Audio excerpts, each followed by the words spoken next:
Welcome to the Whitetail Advantage podcast with your host, Brett Bovin. Thank you for tuning in and enjoy the show.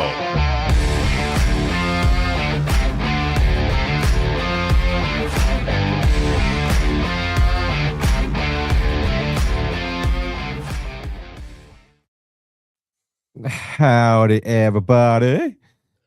And we're back. It's the 1st of March. Holy crap. Seems like it's been a minute since we've been on the show. And it's been a minute since Squatch has been on the show for us here at Whitetail Advantage. Yeah. So welcome. Hey, thanks, welcome, brother. Squatch. Thank you. And then we got Johnny here as well. I will like to point out one thing. It seems like the last couple months I've been having issues with Facebook and Whitetail Advantage. They don't like what we post. They don't like, follow the guidelines and this and that. And essentially saying you don't follow our rules. Mm-hmm. Well, I don't give a fuck about your rules because I speak my mind and I say what we want to do. And they don't like that. And let's just say I've looked at what they said that we were so-called violating. I'm not going to get into the nitty-gritties of it all, but we weren't doing anything. We were still in compliance with all their rules. So they just don't like it. It's kind of annoying. Anyways, I'm not going to get into this whole long ordeal spat of political stuff that I've been getting pissed about and a whole bunch of other stuff because I can go on all day about it. It's been a couple weeks where I just getting more pissed and pissed. Anyways, I digress. Tonight's show, it's episode 188. I'm looking forward to it because tonight, when the show, we got two of the oldest fucks on the team, Johnny and Squatch. Not the oldest, though. Dave is not here. Hopefully, he chimes into the chat because he's probably dinosaur age. Well, I did send a new text through his life alert, so maybe he'll get it. Let's hope. Tonight, we're talking about the show title. The title of the show tonight, geez, words are hard, I swear. Why hunting is harder today than it was 20 years ago. And a big kind of question really is it access shrinkage versus pressure concentration? Really? And I feel like that's a good spot to start off because it's kind of like one of the biggest ones. You see it with a lot of companies are using it to lease out for what are those things called? Those outfitters or people just buying land to lease it. I mean, that's kind of like the biggest thing where it's hard to find property on top of getting access to it. So I think that'd be a good place to start for tonight with this. And I just kind of want to hear your guys' thoughts. And because with mine, I started off where I'm at. So I started off here in the hard part, I guess you could consider it, because so I'm used to this part. But you guys kind of have seen it kind of transition, and I'm only going to be going off of kind of like what I've seen and what I kind of can see how it's been harder now compared to then. So, right, Johnny, let's start with you. Well, 20 years ago, I wasn't hunting, so. Good point. That is right. You're right. Yeah, I was. Yeah, I was nowhere near hunting, but I've been hunting now for 10 years plus now, and just from when I started to today, I mean, there hasn't really been that much of a change where I hunt. I hunt a lot of state land and a lot of public, and the people that were there when I started hunting are still there today. I've met a couple people when I first started hunting sections of public, and we're the only ones out there. So we don't have a whole lot of pressure where I hunt with the public. But that being said, I hunt a small public right outside of the city, but you'll see cars everywhere during gun season here in Michigan on public. I mean, the Orange Army is out and they are pushing everything. But as for archery hunting in public, I've never really ran into anyone. I see someone on occasion, but it's well, you know where I'm at, and Yeah. here in Michigan, there's not a lot of archery hunters in my area, anyways. Mhm. But rifle season comes around, they're everywhere. And it's weird how it's kind of, well, I wouldn't say weird, but we have a lot of public access. There's a lot of public land here in Michigan. And they actually just created a lot here in the Van Buren County area a couple years ago. I think it was close to 500 acres, I think it was. And it's weird how you can have that vast of an area. And on top of archery season, it's hard to see anybody because a lot of people don't archery hunt anymore. I Mhm. think people just do it because they think it's too hard. And then as soon as rifle season comes, you can't even move, you can't even turn your head, and you're seeing another person like within. It's just weird how the land can go from like this big to like I'm like you're shoulder width with people out there. Yeah. So Squatch, Yeah.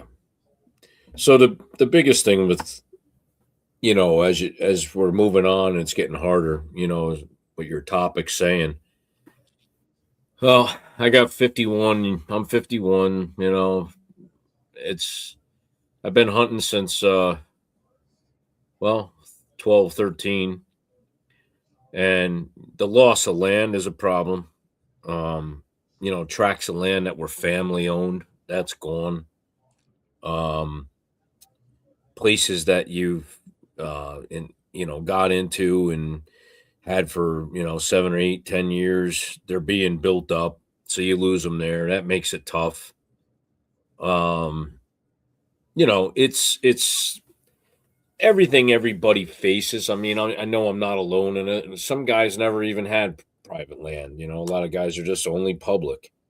I do hunt both, because for years the hunting community, um as far as like the generation that I'm in, the old timers that ruled the woods, you wouldn't go in spots out of respect because guys had hunted them for 20 or 30 years before you were born.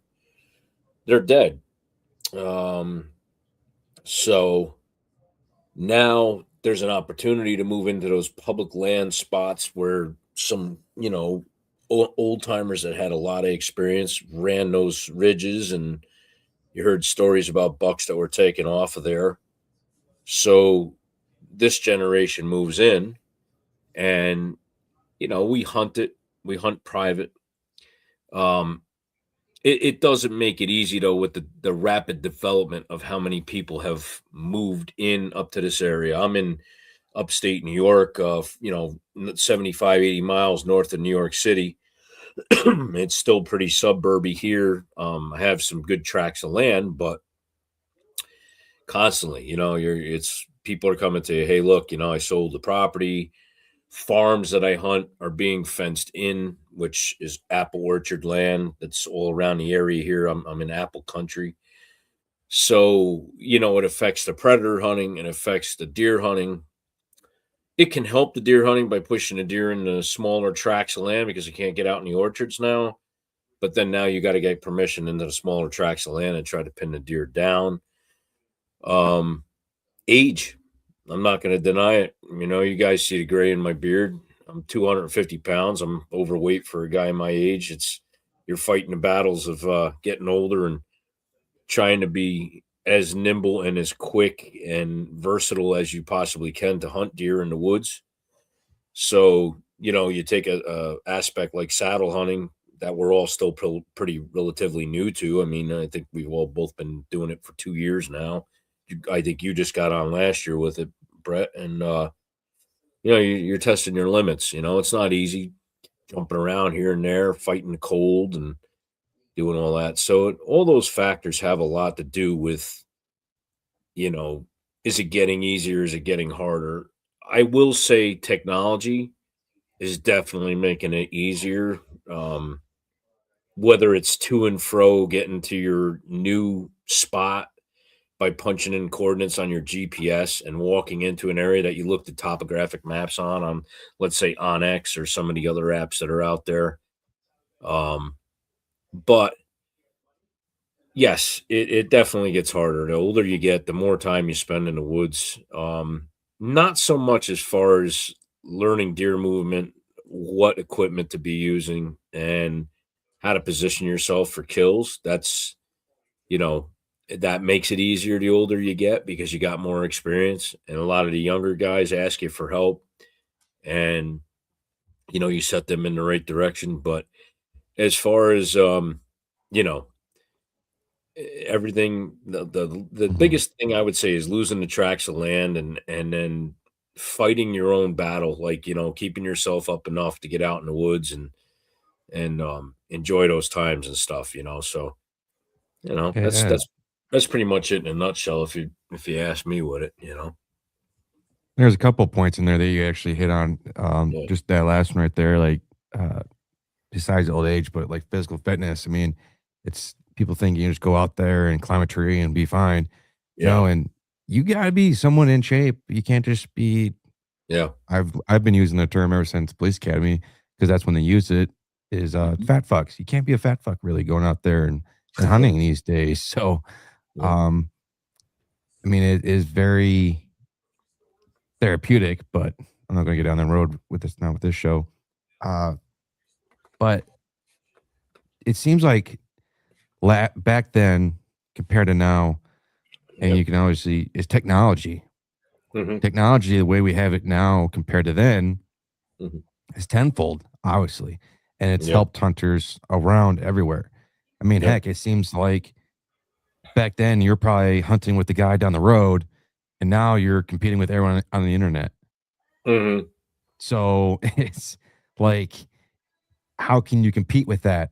And especially when you have all these like these companies buying up land. I think Cabela's and Yeah. Bass Pros years ago, don't quote me on this, is they bought like pretty much the entire county of Pike County or Hmm. Polk County or something like that.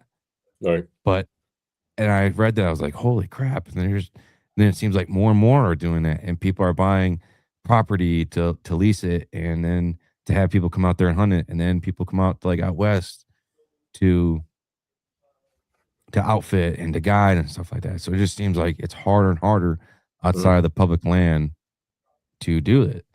Yeah. And it, like we were talking about here, even though the hunting numbers, it does seem to be on the somewhat slight incline here in Michigan. The numbers are still down, at least in my opinion. Hmm. Is it that the is it the deer that's going away, or is it the hunting numbers going away? On top of all this, it's I would reach out as far as to say it's probably a combination of both. You had your population of deer in Michigan. You guys were whacked really bad with EHD. Mhm. Like at least 2.5 years in a row, you guys caught it really bad out there. So that's going to bring your kill population numbers down as far as what you guys have been able to harvest. Um, I do see an uptick, at least around here, in the amount of people interested in getting back out in the woods due to the rising cost of meat prices. I mean, you guys all bought beef, something that used to be $10 or $12 is now $21 or $22 in the store. And people are like, well, what the hell? I can go buy a hunting license and fill my freezer up with, venison, and it's better meat than what you're getting out in the stores and stuff. I just attended the show down in Rockland County with the guys and stuff, and it was a better show than the year before. I did see a lot more people.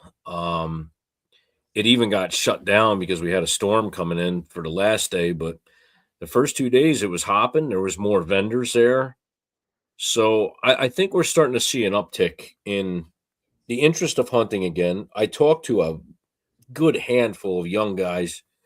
Um, a guy and his son had came up and was talking to us, and he's like, "Yeah, you're the real deal." And I said, "Well, I don't bullshit nobody. I tell it like it is, and I know what's worked for me in the past. It doesn't always work for everybody else, but I'm always happy to help if I can point you in the right direction a setup or what you're doing or how you're going about it.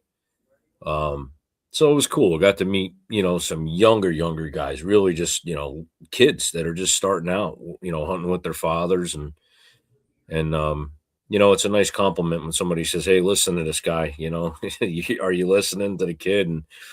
And that's cool. But I'm glad to see the uptick in the people who are sparking interest in hunting. I think we need to bring it back more into the schooling again because it got taken out with, all the horrible stuff that goes on with kids that take guns and stuff in the wrong directions in school. But well, they had archery yeah. classes. It was part of the gym curriculum. Yep. Was archery. I don't think we had gun though, Johnny. I think it was just rifle. I mean, archery, but yeah, it was. I thought that was cool. I mean, it was like a pride. You were full of pride when you got to school and you got your hunting back tag and you wore it on your jacket in the class, and you're like, "Hey, you passed your hunter education." Yeah, I did.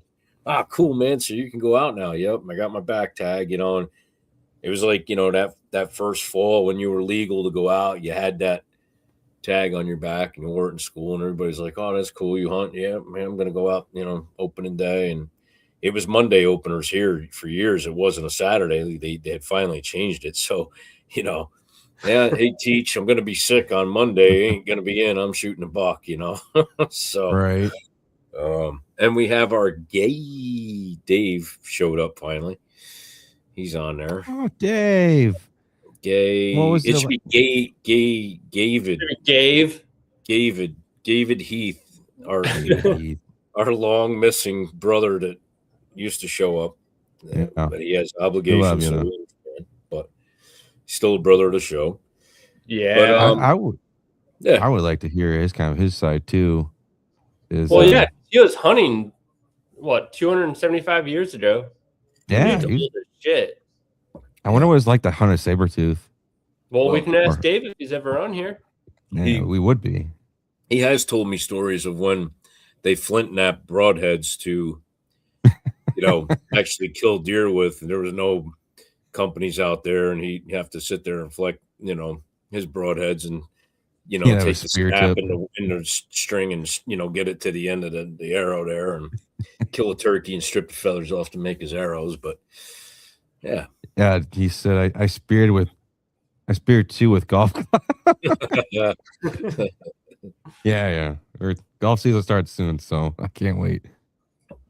One thing I would also like to point out is obviously rural development is another part of the problem with land access too, because it just seems like you just hear they're just taking over properties and then building subdivisions, stuff like that. I think was it Wyoming or Montana? I can't remember exactly, but I remember hearing something that this big conglomerate bought a large chunk of property, and they were just going to build a giant neighborhood on it or something like that. But if that was true or not, I don't know, because I just was glancing through Facebook. But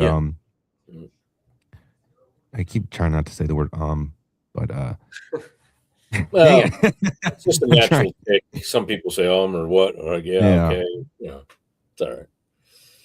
Another thing I like to talk about is the technology of it all, the technology from then and now, and it seems because of the increase in technology and e-scouting and how we're at with that, you lose the outdoorsman. I don't know the word to use. The outdoorsman-esque woodsmanship. The woodsmanship. There we go. That's the word to use. The woodsmanship that truly is ingrained into humans, and you start slowly, generation after generation. It's like little pieces keep getting all right, we got to keep this part alive. Yeah. But little pieces still keep getting left behind at one generation, and then so eventually it just kind of just dies off, and all it's just doing is, all right, you're going to go hunt, and you're going to be basing your stuff off of e-scouting, and you're not really going out there and you're going out there to look, but how many times have you e-scouted and then went out and that spot is nothing like it shows on the map? Yeah, it's bad. I've walked through mountain laurel thinking it was a clean path, and mountain laurel's over my head for like 2 miles. I'm like, oh God, why did I go this way? And I think on that note, when you get new hunters trying out, Onyx or whatever they use, and they get out there and they realize that it's such a shittier environment that they're in, right? They think they should be here, and they just can get frustrated and give up. I've talked to a couple people that are like, nah, I don't use that stuff just because it's never right. And it's never right 100% of the time, but I mean, it's a good tool to have. It's a good reference point. Yeah, right. I think it's something that it's something you shouldn't really rely on. It's another tool in your tactical toolbox. It's something that where you can fall back on it if you need to, or kind of confirm it or use it as that type of safety net, but not like, all right, I'm basing all this here and there. I mean, I get it before you go out to Wisconsin. I mean, fuck, I'm going to be doing the same thing. Before we were going to Indiana, we were doing that. It's a good tool to have, but nothing beats being out there in the field and looking at it. I mean, what was that saying? That must be true because internet true or something like that. That was going around. Don't believe everything you see on the internet. Yeah. So it's like, I'll say this as far as like, because I came from, back before all the crap technology was there and everything. Cameras help and drive you crazy. GPS is awesome if you know what you're looking for into topography. If you're looking to where like two saddles meet up at the head of a hollow, and you're trying to look at thermals with the wind direction and stuff, when you're looking at Onyx and stuff like that. But you know what? I'm glad I came up when I came up, because I told you the stories before. I mean, we took black sewn thread and ran it between game trails, and then we go back every so often to try to see when it got broke, and that's when you knew something was moving through there, whether it was a deer or coyote or something, but something broke the string. So you knew, okay, I got to be in there at that time. I watched the evolution of like trail timers come about.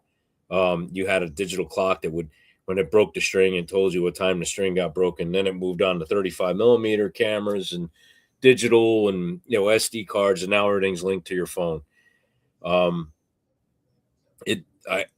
Next year I made up my mind. I'm not running so many cameras. They drive me crazy. I think I rely on them a little bit too much sometimes, but it is a key tool. It definitely can help.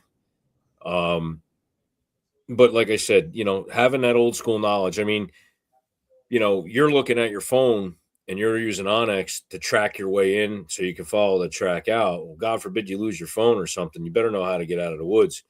That's where the old school woodsmanship comes in. You know how to dead reckon. You pick something straight ahead of you and you walk directly to it. You don't take your eyes off. And then from that point, you do the same thing again. So you walk a straight line. Because if you don't do that, the human body tends to wander to a left or to a right side. You'll walk into a circle eventually. So, I mean, there's little key factors: survival, knowing how to, get out of big woods. I mean, I've hunted the Adirondacks, especially when I was younger. There's a lot to it. You can get hurt quick. Well, I think every human being should have a good sense of an internal compass. And if you don't, you really got, and some people just really, truly don't. I know my wife, I've had to ingrain it into her, and she's getting better at it. But some people have it and some people don't. And if you don't have it, I think you really got to develop that, because if you can't tell the difference just off base directions of north, south, east, and west, then you're basically fucked. I mean, you have to at least know that no matter what. No matter you should have to be able to know exactly where you're at and then directional wise, without even looking at anything. I should be able to drop you out in the middle of the woods, and you should be able to find your way to north, south, east, and west. Well, how many times have you shot a deer in the evening? It got dark. You're using a light and you're staring at the ground. You're not paying attention to where you're going. You're only paying attention to where that deer went. And the next thing you know, you lose blood and you're out in the middle of nowhere and you're like, oh shit, how the hell do I get back to the truck?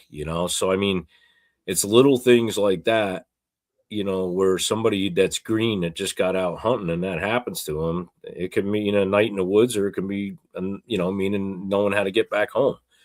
So, that's why I say the old school stuff, learning what we learned. I mean, Grandpa always told me, he's like, son, when you walk through the woods, remember where the sun is on your shoulder, and go back on the opposite shoulder to get out. Of course, during the daylight, if it was going to get dark, it's not going to Yeah. help. But, just little woodsmanship things the old timers followed and how to do it. I mean, there's so many different things I could bore you to death with outdoor skills, stuff like that. But Yeah, we don't got time for that shit. no, it's just, it goes on and on. But, like I said, I do appreciate having the new technology. I do like being able to mark waypoints, or,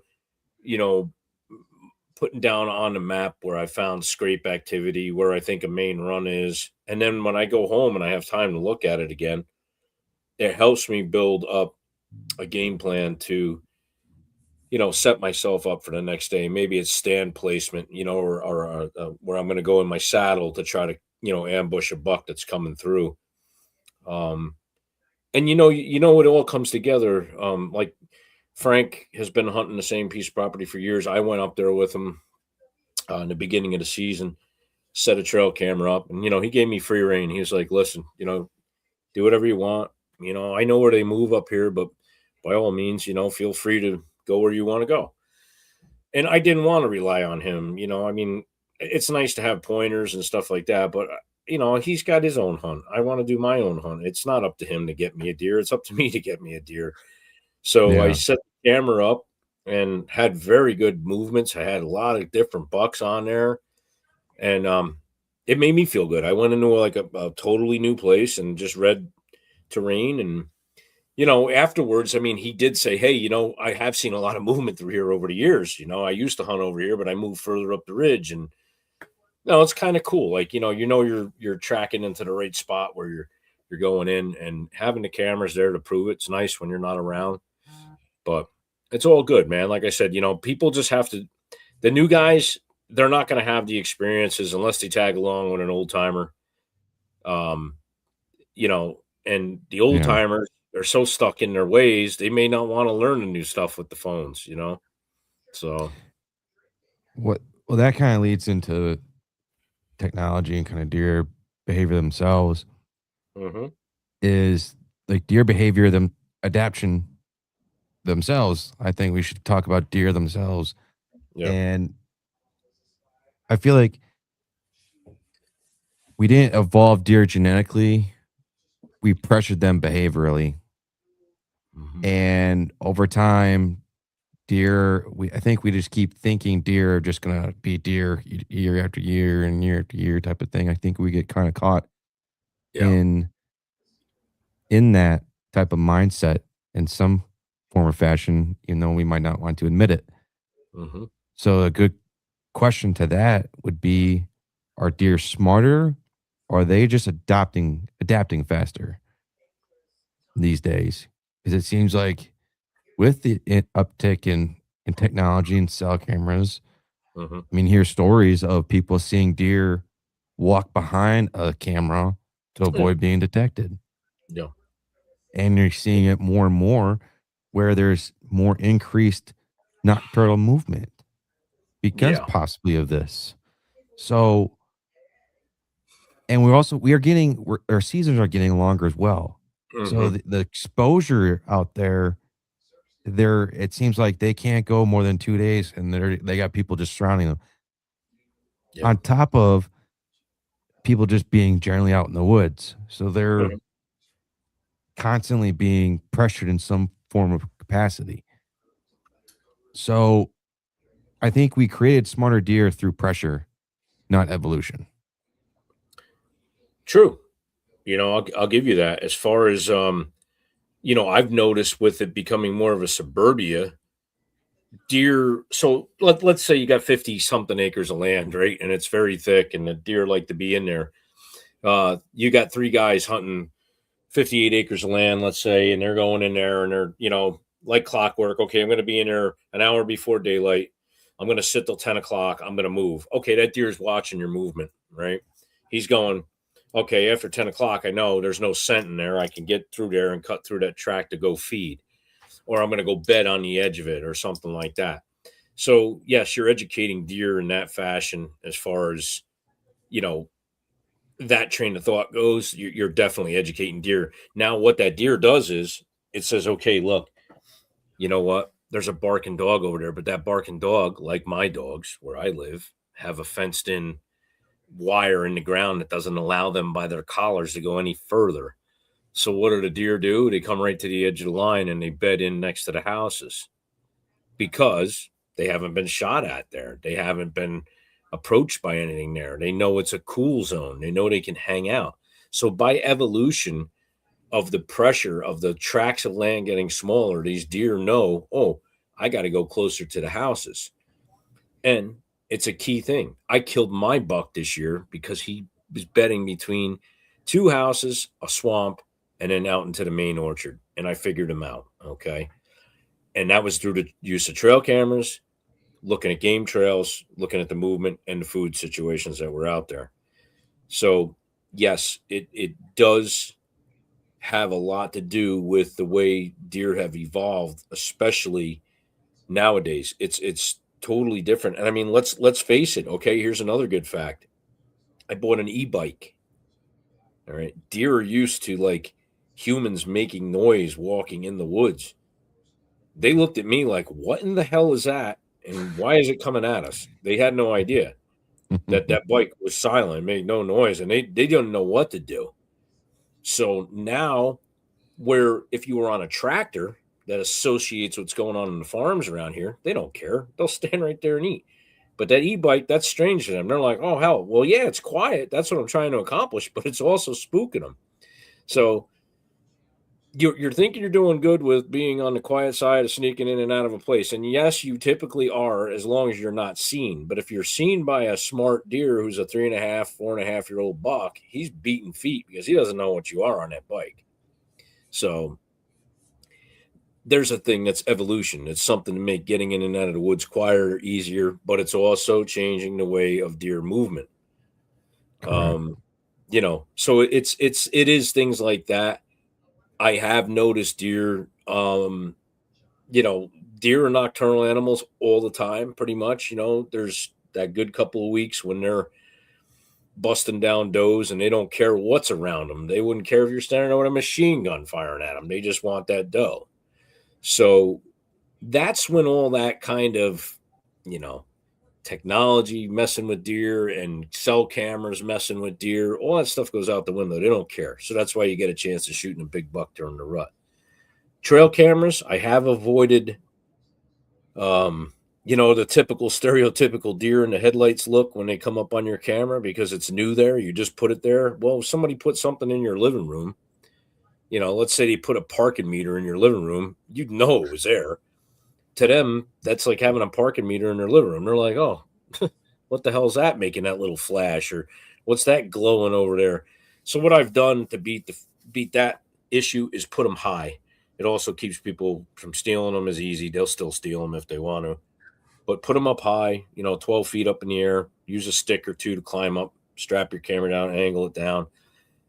Deer are neck down, head down, usually looking at the ground. So if you get them in that kind of fashion, you can see how they're moving, where they're going. It doesn't really bother them too much. I do have them look up. I do have them notice it. It's not like it doesn't happen.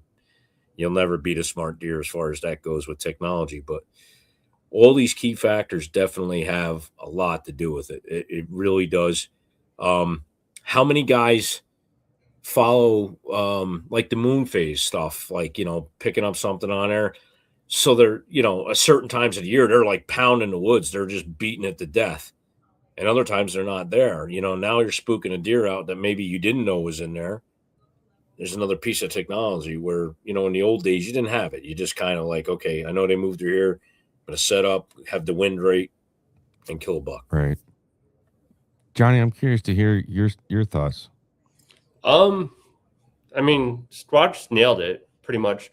But like you were saying, how the season's getting longer, especially here in Michigan. It is becoming longer. It's about a month longer, but that longer season is only for urban archery, which is where you're getting a lot of deer, and it's pretty much unlimited deer you can shoot. I think it was like $5 a tag.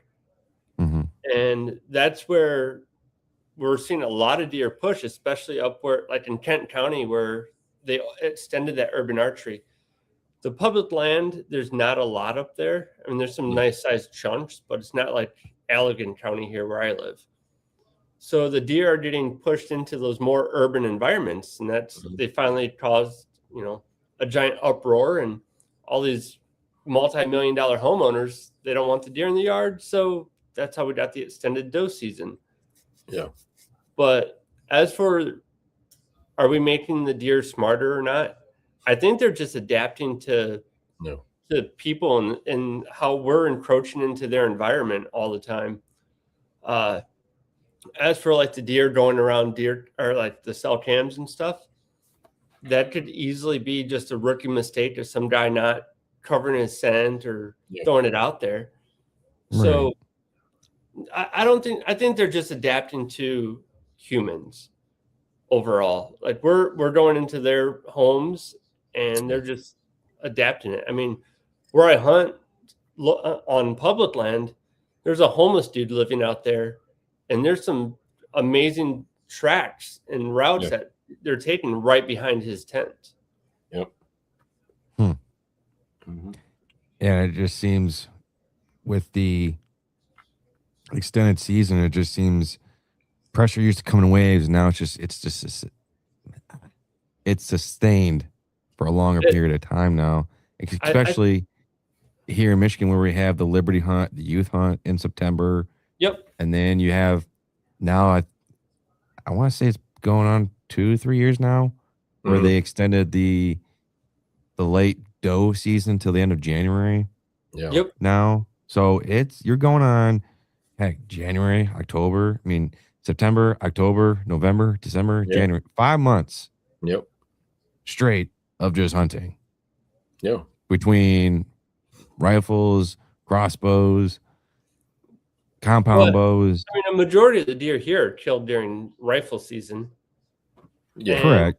As for archery hunting, I mean, there might be 10% of the cars out there during archery season as there are during rifle season. So I don't think here they're really pressured that hard until mid-November when gun season starts. Right. I mean, that's a good point. So you have, like, I take advantage of the Liberty Hunt. It's on a weekend, and then I think the following weekend is early doe season or something. Yeah. But I mean, the amount of deer that are taken during archery season is nothing compared to what it is during rifle season, especially here in my county. I mean, I stay out of the woods during those 2 seasons or those 2 weeks that season just because the amount of people.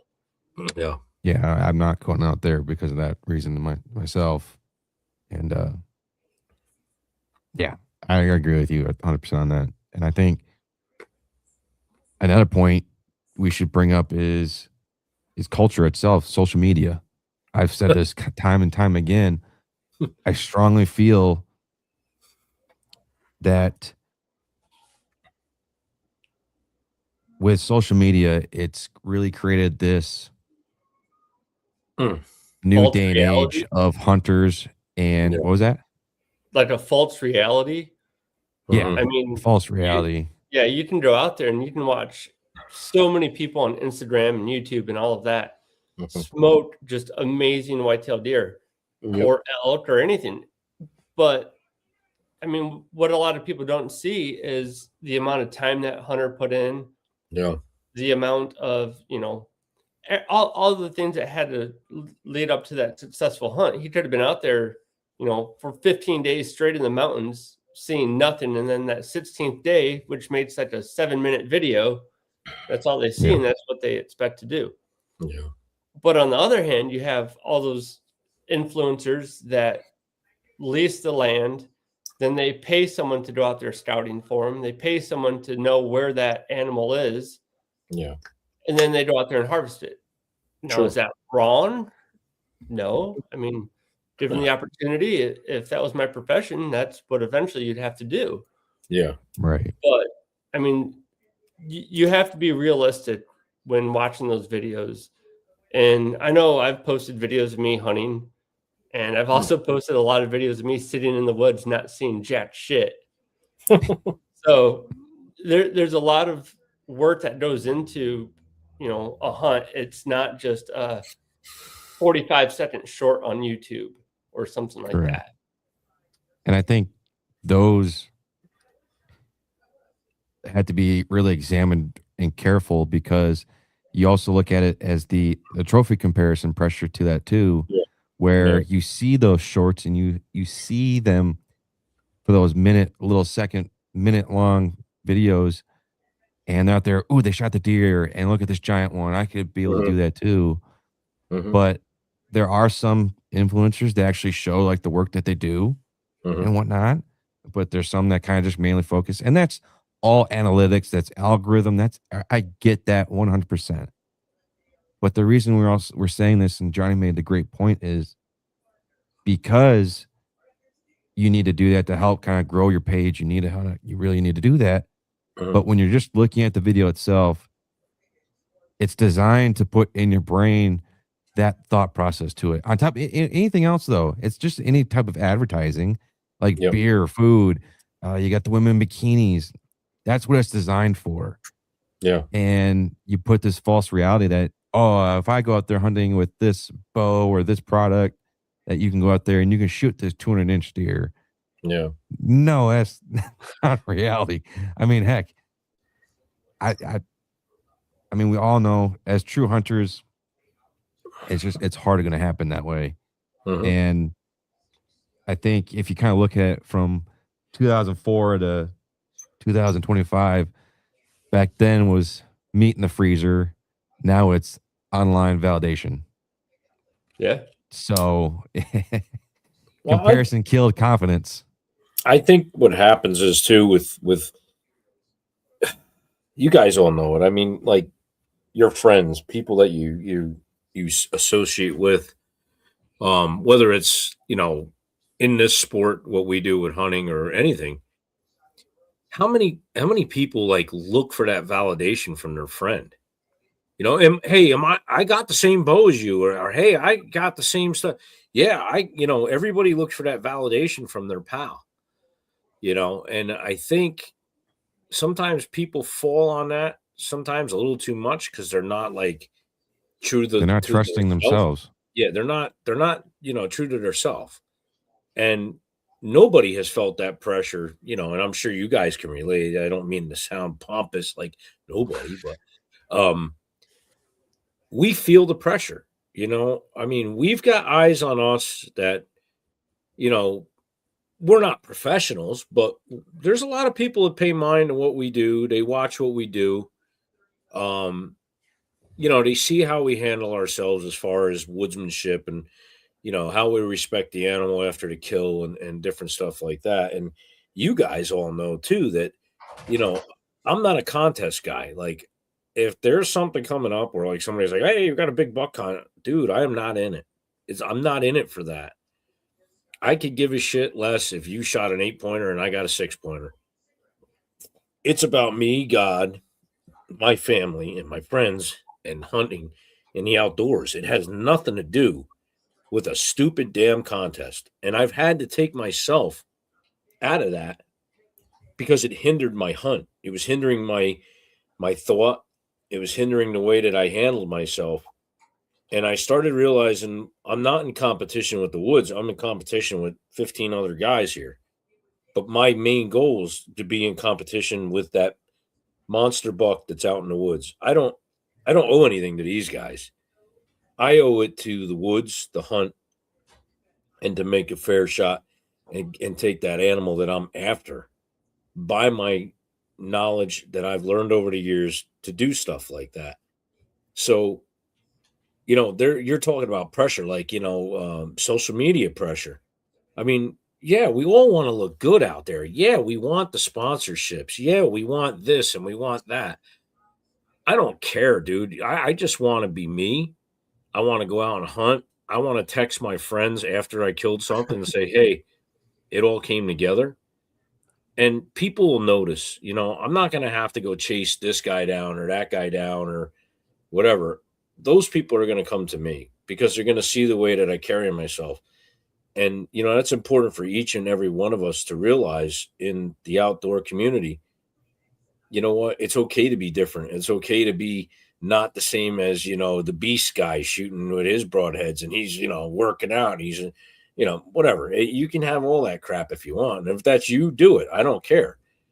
But, it seems to me, and we've had comments about our shows, you guys are different. That's why we like you. Yeah, because we're not the freaking norm bullshit. I'm better than him and he's better than me. And no, we're here to present you guys with a show. We talk about real life stuff. We don't sugarcoat it. We got nothing to hide. And we have fun doing it. And, I think when you lose sight of having fun and being true to thyself, you just took the whole experience of trying to be anything of an outdoorsman, crumpled it up, and threw it right in the toilet bowl. And that's a good point. Too many guys do it. No, and I'm just saying, too many guys do it. It's a dying breed. I'm cut a little different from different mold than a lot of people. I'm not afraid to speak my mind. I'm glad you guys aren't either. And be true to yourself.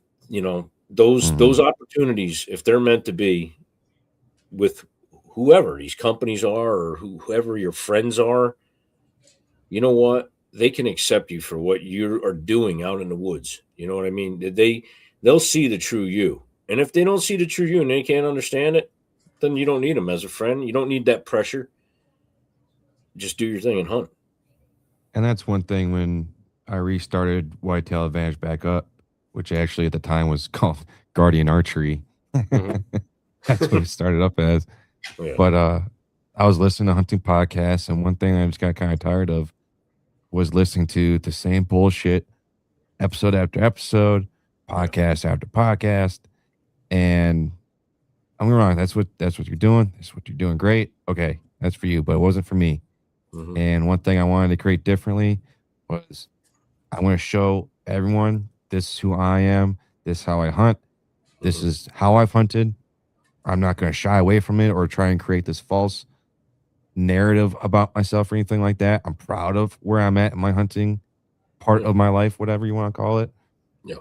And I've asked each and every one person that's come on to be a part of the show. Dave, Squatch, Johnny, and Frank is the newest one. It was the best decision asking them to be a part of this show, be a part of this team. And now, not knowing at the time what it could be, it turned into this beautiful thing and amazing. And nothing's going to change at no point. I mean, there's a competition, but not between me versus Johnny.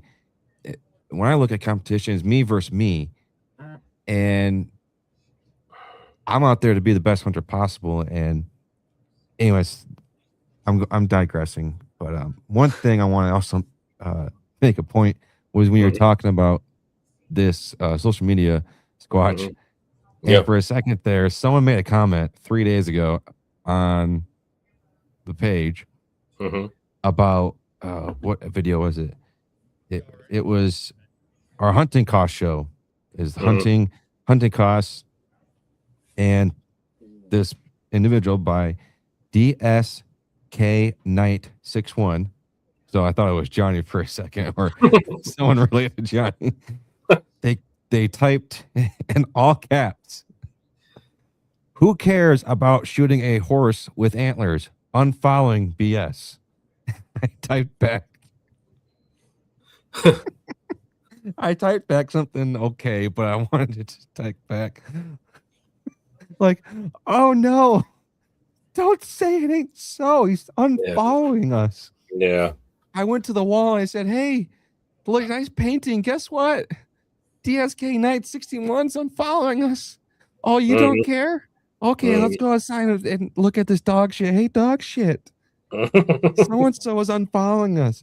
Oh, you don't care? Yeah, no. Yeah.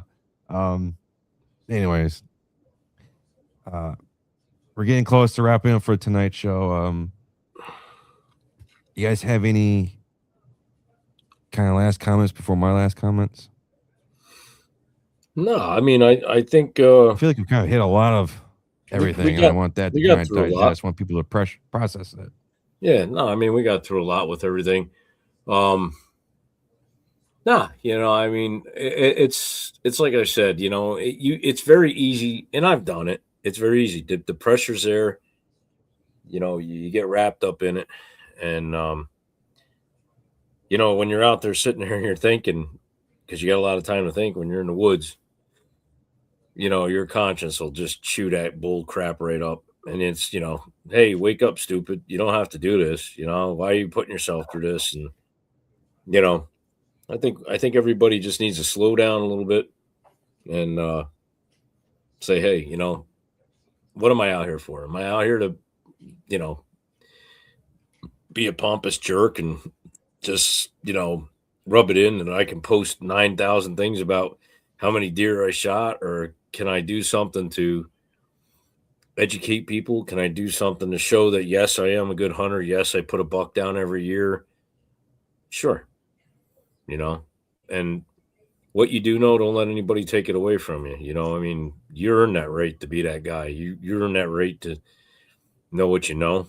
And it's not an easy road ever, but you got to take your licks, get up and keep going. We lose deer, it's not an easy thing to deal with, but it happens to all of us. Sometimes it happens, you just have things go wrong. People get down on themselves, they lose their confidence, and then they lose interest. And don't let that happen to you. Johnny, you have any closing statements? Just if you're going to start getting into hunting, just do your homework, learn basic skills, and have fun. I mean, shoot what makes you happy. I've filmed hunts where I've shot spikes and posted pictures with it. Like, I'll shoot what makes me happy, and I'm just going to keep doing that. Yep. As for the competition aspect, there is a little competition in me. I want to shoot either more deer or a bigger deer than any of you guys in our group chats. Yeah. And I'll even go out of the way to shoot a small deer first, especially if you guys haven't shot one yet, just so I can say big buck down or something smart ass like that, But that's what I feel like hunting with your brothers in that brotherhood. There is a competition. There is. You can't deny it. Don't fool yourself. There isn't. I grew up, all of my buddies that were hunting or fishing, it was always you can get one of three prizes: first, the most, and the biggest. So, I mean, that's what I base all of my hunts and fishing trips off of now, even with my kids, just to build that sense of competition in them. But no, I'm a competitive person, and when we're out hunting, I'm trying to be the first one to blow up your phones during the peak hours, just kind of throw you off, maybe give me an advantage. But I mean, we have a brotherhood. That's what we do. We fuck with each other, and I wouldn't want it any other way. Yep. Now, if Squatch, you shoot a bigger buck than me, I'm going to give you shit for it, because that's what I'm going to do. And I'm going to tell you that I shot one just a couple inches bigger. It's probably not true. But I'm also happy for you, man. Like, we'll be the first ones to bust each other's balls, but we'll also be the first ones to compliment each other. Oh yeah, we all know that deep camaraderie that we have, with the everybody that's in the family with the stuff. I mean, and there's nobody, guys. I'm gonna be honest with you. You got probably one of the best sports in the outdoor community. He's in that gray sweatshirt down there, and his initials are BB, and we're BBs to him. We bust his balls religiously, and day in and day out. The man isn't always on the comments, but he is reading it, and he's a good sport. Let me tell you what. Half of the people would have folded up, gotten their security blanket, and sat there and cried from all the crap that we dish out to him. But he's a good sport, He really is, and he's like the little brother of the crew. So we got to treat him that way. But he knows too. He knows too when he's got questions, and he's a fairly smart fella when it comes to the woods and judging what he should do and stuff. But he's, we introduced him to the saddle hunting stuff and little quirks here and there with everything and little tricks of the trade. We're not afraid to share anything. I mean, you guys see one side of it on here, and yeah, it's a show, guys. Remember that. We bust chops and do whatever, but he's a good sport, man. And everybody in this thing, I don't think I'd take the abuse. I probably would have left, but it's all good, and that's what you guys got to realize too. That's what brings that camaraderie out in the sport, where you can stomp somebody pretty hard, but they just come back because they know you love them and they know you're just out there having fun, just joking around. It's not a big deal. We're not soft. We're not made of, sugars and spice and everything's nice. We're just men. So, Yeah. And, that's the way we get along. We handle it. And there needs to be more of that too.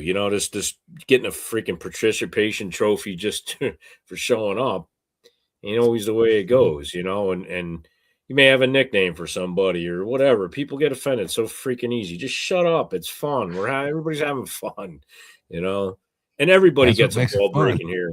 We all bust each other's chops, something fierce, we all got our little quirks that, we can get in on somebody with and make fun of them. So, it goes around, but Brett takes the most of the beating. So thanks for that, Brett. You're all right. Welcome. Well, thank you. I appreciate that. I mean, You I are think my our little, Canada. huh? You're like our Canada. Like I mean, we how? can bust your balls all we want, but as soon as someone else does, we'll stand up for you. Yeah. There we go. Yeah. That's a good point. Wow. That was a good, I don't know. Yeah. It's a good teamwork here. I'm Yep. very appreciative of everyone that comes on the show. We've put in a lot of hard work with Whitetail Advantage. We put in a lot of work with Mysteries in the Timbers. A lot of work's been put into Frank and the Squat Show. And just communitively, we've done a lot of work's been put into this.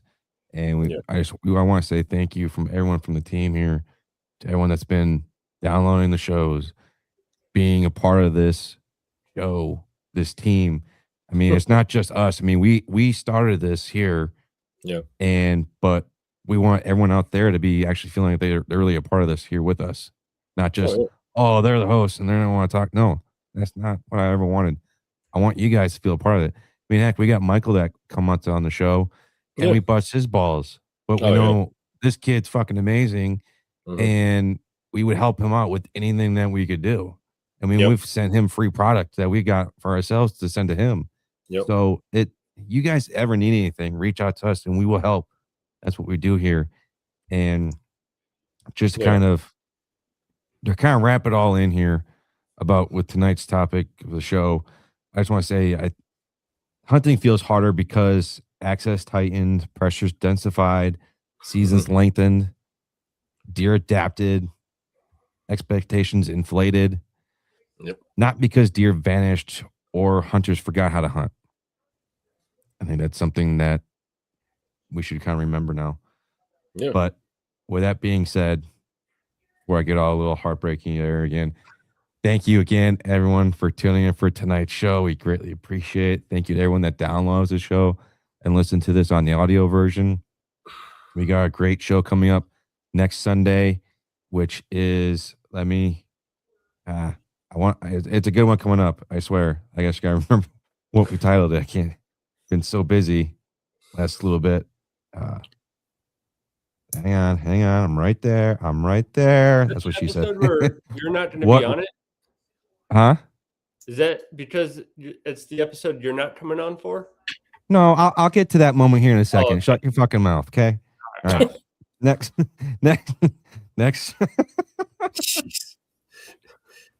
What really matters before you climb in the tree. So that's the title of next week's show for us. Yeah. Anyways, I'm only now, as you guys know, we got the Frank and Squat show and Mysteries in the Timbers. So, Johnny, you only got to see me on Sundays, okay? We still produce shows on Tuesdays, and I'm not on some of them, okay? So there we go. I'm sure Perfect. people are so fucking happy that I'm not on the show. I understand that. I understand that. Okay. Okay. The next show that I got coming up here Yeah. is Tuesday's show. Starts at 8 o'clock. Frank and Squat show. And then the Sunday after that, we got the next episode of Whitetail Advantage. Then after that is Mysteries in the Timbers. Make sure to tune in for that. That starts around 8:30 p.m. And then the third Sunday here in March is going to be, I believe it's our first trivia night of the year.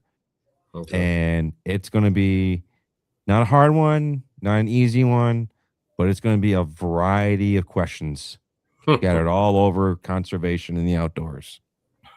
So Nice. All be right. looking forward to that. But enough of me jibber jabbering. We'll end it Hey. with Squats, and then we'll go with Johnny. Where can they find you? Well, hold on. Oh, go ahead. Who are you going to ask? I wanted to make an announcement quick before we did all that. Oh, that's right. Yeah. We'll So start with everybody you, and then we'll knows- go Johnny. Everybody knows Johnny and I, for the most part, have been shooting warhead arrows since the start. Okay. We reached out to Jason, who's the owner of Warhead Arrow, and we asked him, "Hey, Jason, we want to bring you more in on the show and eventually get your face on here," which he's a really busy guy. And I said, "Hey, can we work something out with the Whitetail Advantage crew guys, being part of the field staff, pro staff, whatever you call it?" Jason said, "Sure." So we all shoot the Warhead Arrow, right? Okay. And they're a great product. It's my fault. Down here on the bottom of the screen, you see the companies that, back us and we back them. It was my fault. I didn't get the graphic to Brett because the emails got screwed up. So blame that on me. That's my stuff. I'm sorry, Jason. We are making mention, though, that we got a code. So it's WAV10. You put that in when you make your order on the Warhead Arrows, and you'll get 10% off your next order, okay? And that lets Jason know that we're getting the word out as his pro staff guys, and we all love the Warhead Arrows. Brett's going to start shooting them this year, and Dave is also putting an order in. But like I said, Johnny and I have been shooting them consecutively years in and years out, and I'm telling you guys, believe me, if you've shot Gold Tip or you've shot, Carbon Express or Beeman or any of those arrows, these arrows are a working man's arrow. They're fairly priced. You won't go broke buying a dozen. They're strong as hell. I mean, we have video of a full-grown buck flipping over on its back, and the arrow was still intact after that all happened. I've shot. Just so we're all clear, I shoot Gold Tips, and so does Dave. And Right. we are considering switching over to Warheads because of this. Yep. Not because we're partnering up with them, but because Squatch is in believe with them. Fuck, Johnny's in love with them too because he's got their tattoo with them too. Right. So Yeah, I've been shooting them now 3 years. This year I Mhm. used just one exothermic arrow and killed 3 deer with that. Yeah. I mean, they're amazing arrows. The only problem is you're going to have to refletch them. And if you don't know how, you're going to have to learn. Because I've shot so many fletchings off and I've broke so many knocks stacking them in. It's been ridiculous. Yeah. And they are super, super strong, super accurate, and super straight. And I'll tell you guys a little trade secret. There's only 3 main manufacturers of carbon.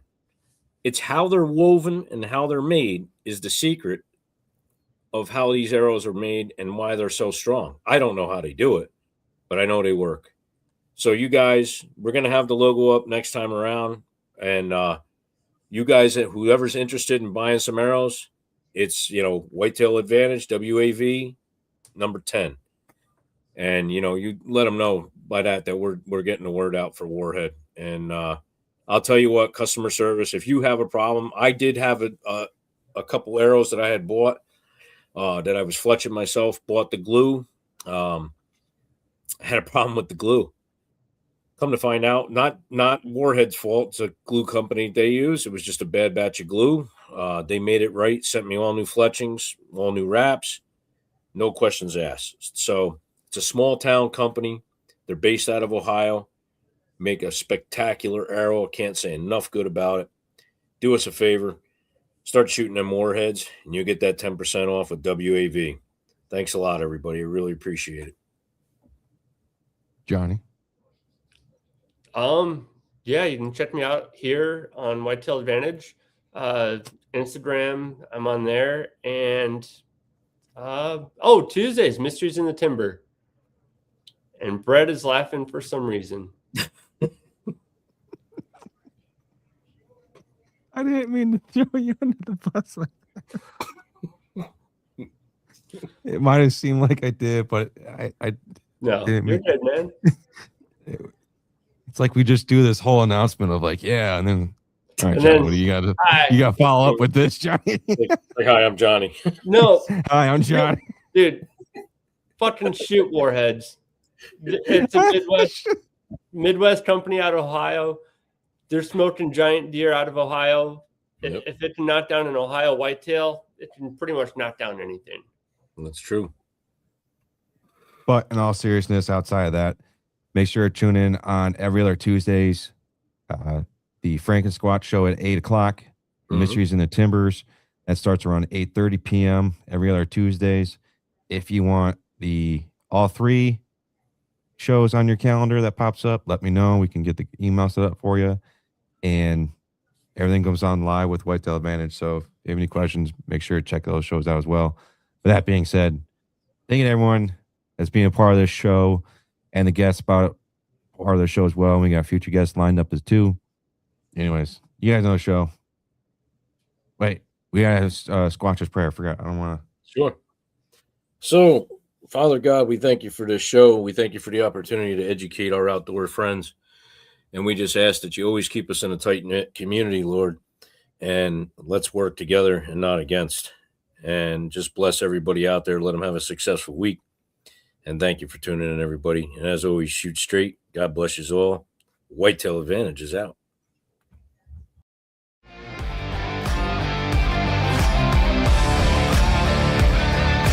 Thank you for tuning in to another episode of the Whitetail Advantage podcast. We hope you enjoyed the show, and we will see you next time.